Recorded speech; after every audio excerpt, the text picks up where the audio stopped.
What's going on, everybody? Welcome back to another video. So today we have 7-star Dani Moonstar gameplay, and in this first clip we're using suicide. This is the only clip we're using suicides, and this is basically how strong a 7-star rank 1 Dani Moonstar can be against Storm of Legends Winter Shoulder, and how fast can she take him down.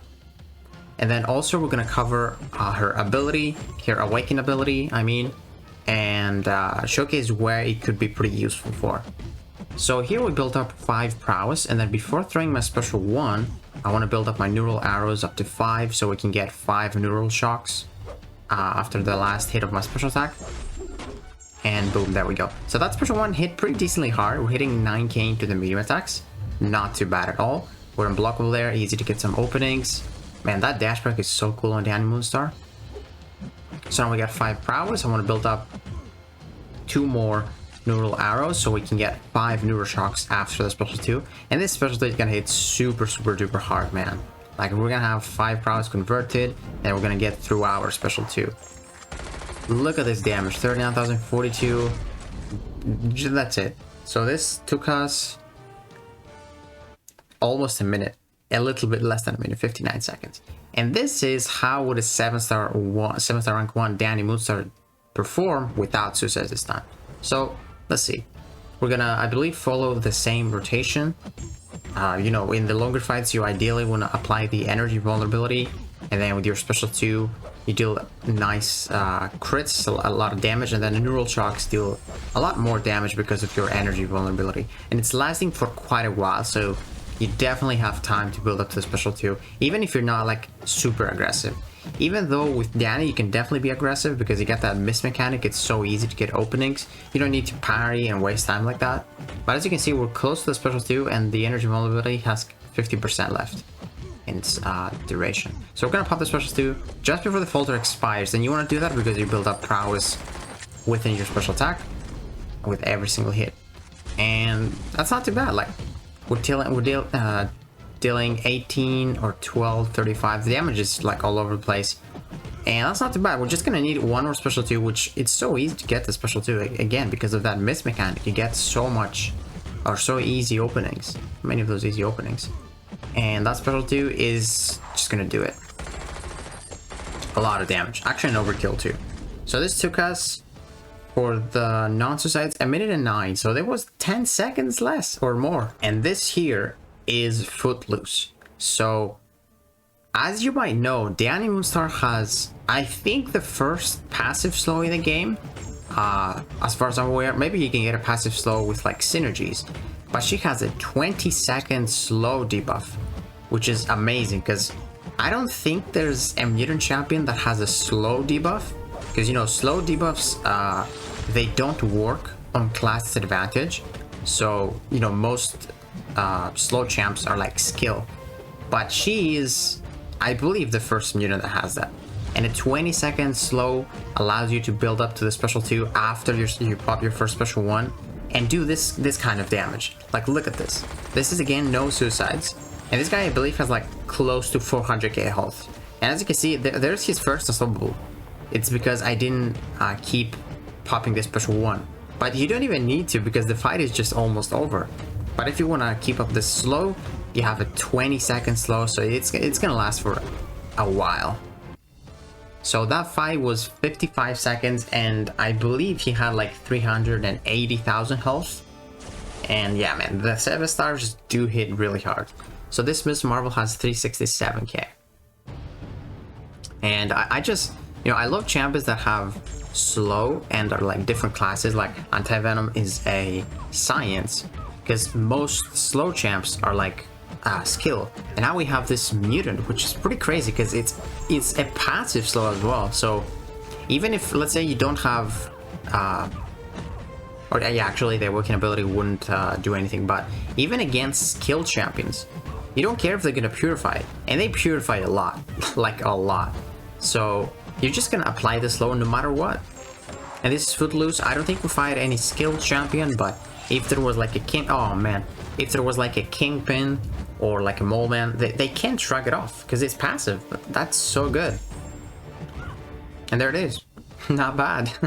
That was 45 seconds. Jesus. And then I believe, yeah, this is the last Footloose fight. This is Aegon. This is by far the fastest fight because this is class advantage. Oh man, this is a very satisfying one. So we also gain a little bit more power, I believe, but we're losing it as the fight goes. Yeah. So there we go. We got 5 prowess, pop the special 1. That does a lot of damage. Still, not bad. And, you know, he doesn't have unstoppable. He can't evade from Footloose. We don't care. Build up to 5 prowess. We got 2 neural arrows. We need 3 more to ideally get 5 neural shocks. And then just finish them off. There we go. 5 and 5 into the special 2.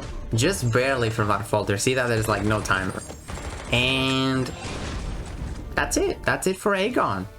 Gone in like 40 seconds, I guess. 38. Yep. And this is about her awakening ability. So we got a 6-star rank 4 duped here, which is the most realistic scenario you can get. I guess rank 3 is the most, but you know, rank 4s are not really that tough to get nowadays.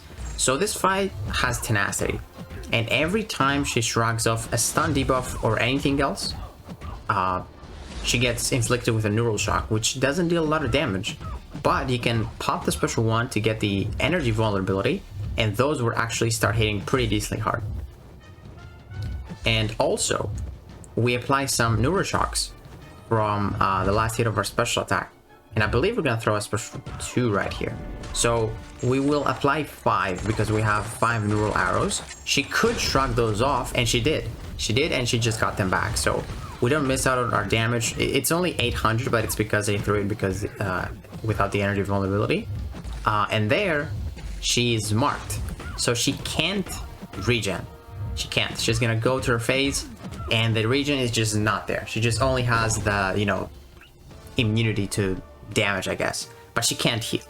So that's it. That's a very cool way you can use the marked awaken ability, and you don't even need to have, you know, SIGs for Dani to do that.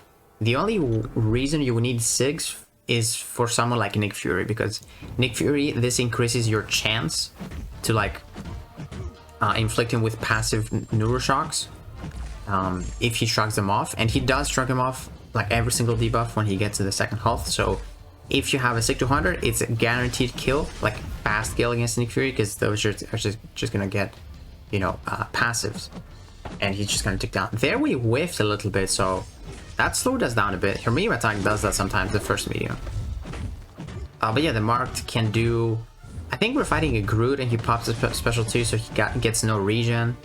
I'll try to look for that.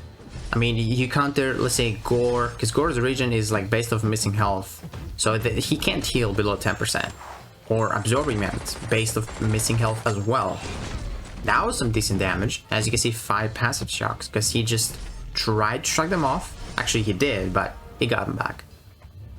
And you can counter Immortality, you can counter Hulkling, Indestructible, I believe, below 10%, so not bad. It's a pretty good awaken ability. You know, I like those awaken abilities where, you know, they do something really good, but not that good, you know? Because, you know, if you're fighting a champion that purifies, yeah, you're gonna get your neuroshocks back, but it's not that big of a deal because they don't deal the craziest amount of damage. But having the awaken ability, if you have high SIG, you can take down Nick Fury, which is a very, very annoying defender, and this is a class advantage. So this is like the best counter. SIG 200, Dani, probably the best counter to Nick Fury and the fastest. And then if you just have her awaken SIG 1, you can just deal with all that crazy regen while below 10%. And she does deal a lot of damage, so you're definitely gonna get them to 10% really fast. But if they try to regen up, they can't. So this Groot, you know, he's shrugging off those debuffs really fast. I got a neuroshock there, it just expired, and that slow is just passive, so we don't care. The duration that he reduced the duration doesn't matter here because it's passive. So we're gonna pop the special 2, deal a bunch of damage again. There we go. Oh, actually, we did not get a single crit, but he's 20% now, 20%. So he shrugged 3 of those off, and we got 3 passives. And they're dealing some decent damage because the energy ball. And now you see he popped the special 2, but because he was below 10%, he did not get a regen. And that's pretty cool. So yeah, guys, like I was pretty tempted to like buy some Paragon crystals for Dani, but you know, I just don't want to try my luck after getting Adam Warlock from the arena because I don't have too many units as well, and July 4th is coming up soon, so maybe I should like save a little bit of units. Like, I don't know, I'm definitely not gonna get like over 10k, but maybe I can get to 2,000 or 3,000 if I grind some arena. So yeah, guys, hopefully you enjoyed this video, and if you did, please give it a like, subscribe, and I will see you in the next one.